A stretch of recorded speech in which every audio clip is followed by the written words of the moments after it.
আসসালামু আলাইকুম। আজকে আমি মুরগির মাংস রান্না করব, হাত পা গিলা, তার সাথে মাংস কিছু আছে, সব মিলিয়ে আমি এটাকে রান্না করে নিব। এই জন্য দেখুন আমি কড়াইতে অলরেডি পেঁয়াজের কুচি দিয়ে দিয়েছি। এটাকে আমি ভেজে নিচ্ছি। এখন আমি মাংসগুলো দিয়ে একটু হালকাভাবে ভেজে নেব।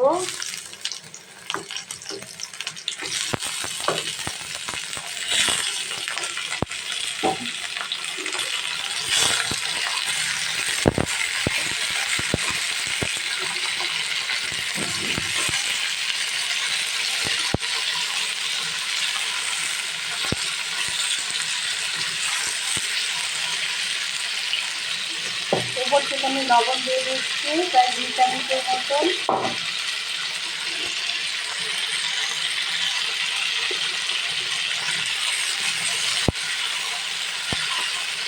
খুব নিচে থেকে মাংসটা উঠে পাল্টে দিতে হবে।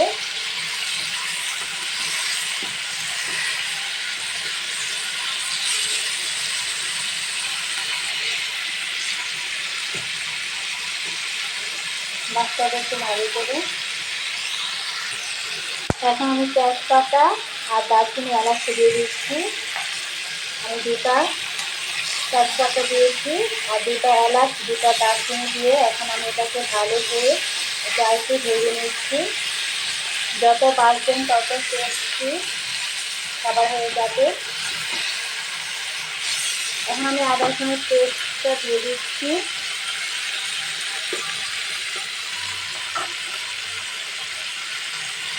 এটা 1 চামচের মতন আদা রসুনের পেস্ট দিয়ে দিলাম।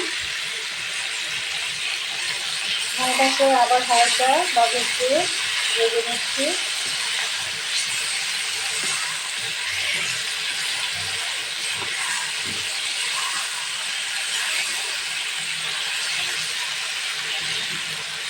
এখন আমি গুঁড়া মশলাটা দিয়ে দিচ্ছি।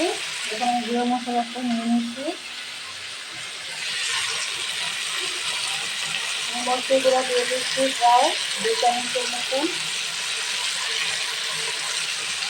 একটু জিরা নিয়ে নিচ্ছি 1 চামচ। ধনে গুঁড়া নিয়ে নিচ্ছি আমি আধা চামচের মতন।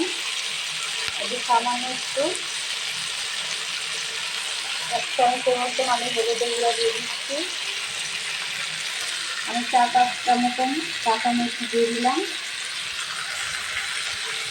এখন এটাকে আমি ভালো করে এটাকে নেড়ে নেব।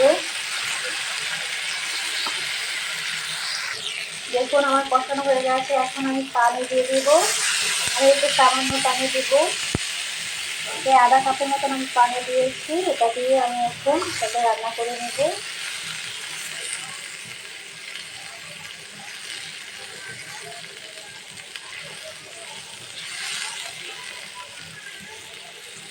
এখন এটাকে আমি দিয়ে রান্না করে নেব।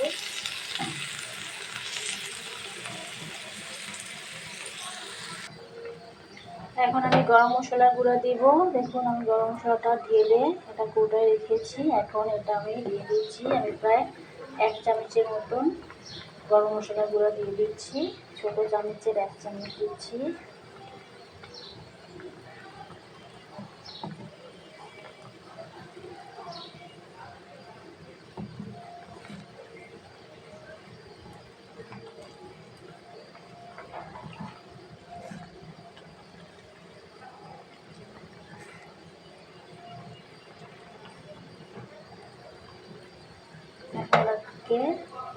ঢাকনা দিয়ে ঢেকে রান্না করে নেব।